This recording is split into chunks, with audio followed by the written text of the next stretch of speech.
there fellow travelers, Mark here with Wolters World, and today we're in London, and today what we're going to talk about is probably one of the biggest reasons why people don't explore more of England or Wales or Scotland or Ireland or Northern Ireland, and that is driving on the left-hand side of the road.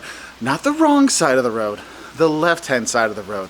And the thing is we get lots of letters from people saying, hey, you know, I'm really kind of worried about this is why we don't do it, we only go to London or York or something like that. Look, if you want to really explore England, if you want to explore Wales definitely, or Scotland, you need to have your own car and you need to drive around.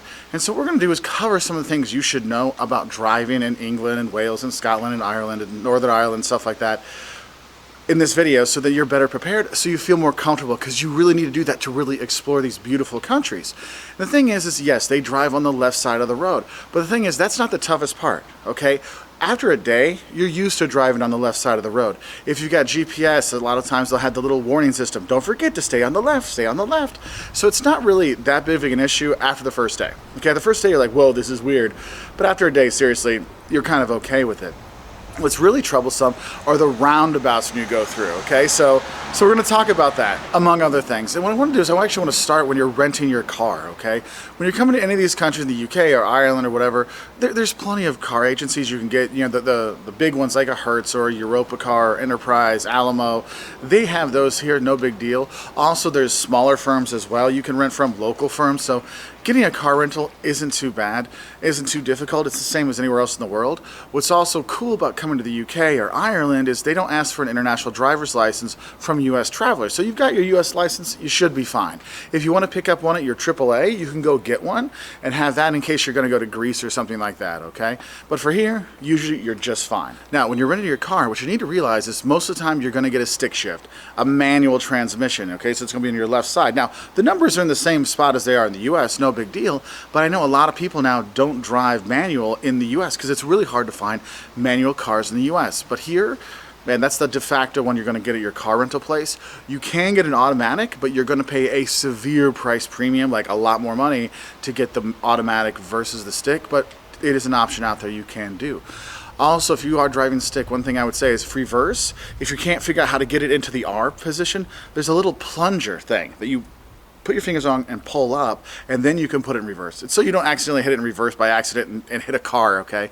So they have that plunger to protect you from going into reverse by accident. And the two things I would suggest you get with your rental is, one, get a GPS. Because one of the things, if you're going through Wales or Scotland or someplace like this, sometimes you're kind of getting off the beaten track and your cell coverage might not be as good there, or you might not have it in some spots. So you probably want that GPS that's always connected so you're okay.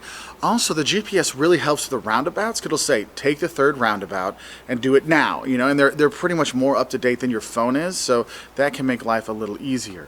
Also, I would pick up the insurance package, because if you're not sure about driving when you are in Europe, remember, your insurance package back home, if you're from the US, will not cover you on rental cars in England, okay, so, or the UK or Ireland. So you probably need to pick up the extra rental insurance just in case, because if you're not used to it, you might nick a side mirror or something like that. So you want to be careful with that one. Now, when you are renting your car, if you're going to be doing like an adventure around England, like this week, we just came for a week, the kids had the week off school, and we drove around. We got our car at Heathrow when we came in, and then we went to Brighton, then Stonehenge, then Bath and Wales, then we came back to Heathrow to drop it off, then we came to explore London. That is one of the things I highly recommend you not do, is do not drive in London, okay? The city is insane. You don't want to drive in the city. So what we always do, whether we're flying into Edinburgh or Dublin or here in London, is we get our car first and then go out and explore the country and then come back and drop it off at the airport, then come see the city, whether it's Edinburgh or London or whatever. So then I don't need the car in those cities. You can take public transports or the cabs and stuff like that, no problem, okay? Because the parking is an issue, the traffic's an issue in the big cities. So if you can do that, I would explore the country first and then come drop it off at the airport, then go in and see the Londons and stuff like that, okay? But the thing is, the big issue you do have here are the roundabouts, okay? So here, you don't see as many traffic lights. You know, in the US, you have the four-way stops with the stoplights and stuff like that. You do have some of those here, but also you might have the stoplights on a roundabout or a roundabout by itself. And what a roundabout is, it's a traffic circle. And so you're going around the traffic circle. And the thing is, what lane you're going to get into when you go into it will depend where you want to get out. So if you're going to take the first exit, you're going to get on the left lane and go right there and just go poop right off. If you're going to be going like kind of like straight, so through it in like the second or third or fourth exit, you're probably going to be in the second lane, like the right hand lane. So you're going to go through, okay, and then what you're going to do is as you go around the circle, it kind of, you move over a little bit, you hit your blinker, and then you go out, okay? Now, if you ever watch European Vacation, National Lampoon's European Vacation, we're like, look kid, Big Ben, Parliament, look kid, Big Ben, Parliament, because they couldn't get out of the traffic circle. You just kind of move over a little bit when you go around. And what's cool is if you miss your exit, don't freak out and take the next one. Just go around the traffic circle again and then get your right exit, okay? Because it is kind of complicated, but the thing is you will get used to it. But that's why I say the GPS is really helpful with dealing with those roundabouts. Now the thing is sometimes the roundabouts will have stoplights on them, so you do have to follow the stoplights. One thing I would say about the stoplights, when it goes from red to green, it goes red with a yellow light to kind of like let you know what to go, and then green, and so you can do that and go with that one. Jocelyn has a little comment about that.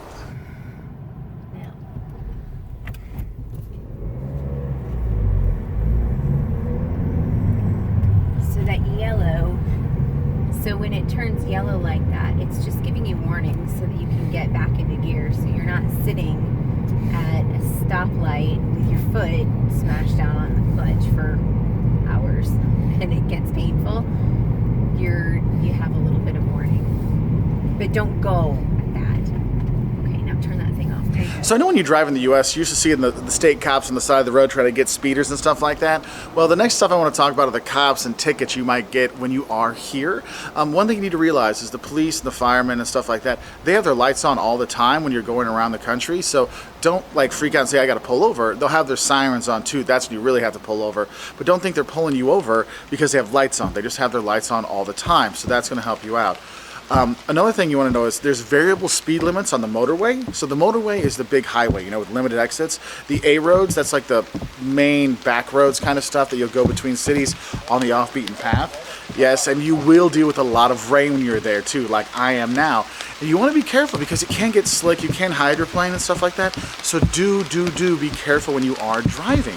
Now, other things you want to look at in terms of the speed limits and stuff like that, like I was saying, on the motorway you have a variable speed limit. So sometimes it'll be 60 miles an hour, sometimes it'll be 70, sometimes it'll be 40, depending on traffic and conditions, so they will do that. So do have a heads up. And they have the traffic cameras that camera you, yeah. And they'll get you even if you are renting a car, they'll get you, okay? Another thing they have is they'll have average times. Like they'll take a picture of you here, and then 10 miles down the road, they'll take another picture of you, and boom, they'll nail you for going too fast over that speed, like that amount of time. That kind of sucks. Now, some general things you need to know about when you are driving here in England and Wales and all these kind of places is one, when you're trying to find parking, parking is a premium. So when you're getting your apartment and stuff like that, make sure there's parking with it, or there's some kind of option to get parking, because it's not always easy to do. And when you get parking, it's kind of not complicated, but you want to know the numbers on your license plate when you get your ticket to put in the front of your car. But I'll let Jocelyn talk about that. So when you're paying for parking in England, the way it works is you put your number of your car, of your license plate in. There's a registration number. It's the two numbers together on the license plate.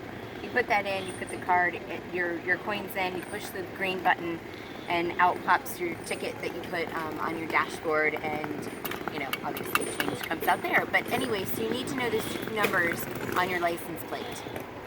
And Jocelyn's right. I mean, that's one of the things you want to make sure you got your ticket in the window so you're okay. Now, some other general things you should know about driving here.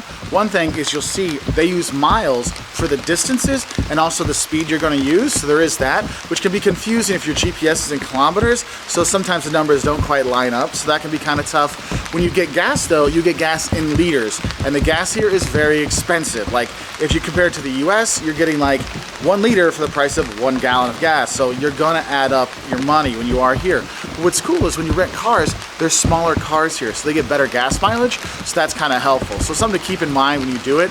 Also, with the gas thing, if you are going to be renting a car, get the package that pays for the gas so you don't have to go back and fill up before you come in, because sometimes it's hard to find gas stations near the airports, whether it's Heathrow or whether it's in Dublin and stuff like that, okay? And the last thing I'm going to talk about before, so I can go back inside because I'm flying out today and we'll finish this at the airport, is the roads here are very tight, okay? You don't have a lot, there's no luxury lanes, okay? So it's gonna kind of tight. So you want to make sure when you are driving here, you are paying attention to the road and stuff like that. And if you're going to take some back roads, you might have a 1-lane road with hedgerows really high.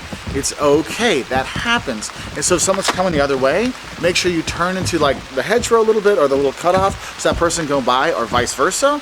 Also, if it's where there's lots of parking on your side of the road, your side of the road, and someone else is coming, you're the one who has to kind of go in so they can go by. So we'll finish this at the airport because we're taking off today because I'm getting soaked and I don't want to be soaking wet on the plane. Bye.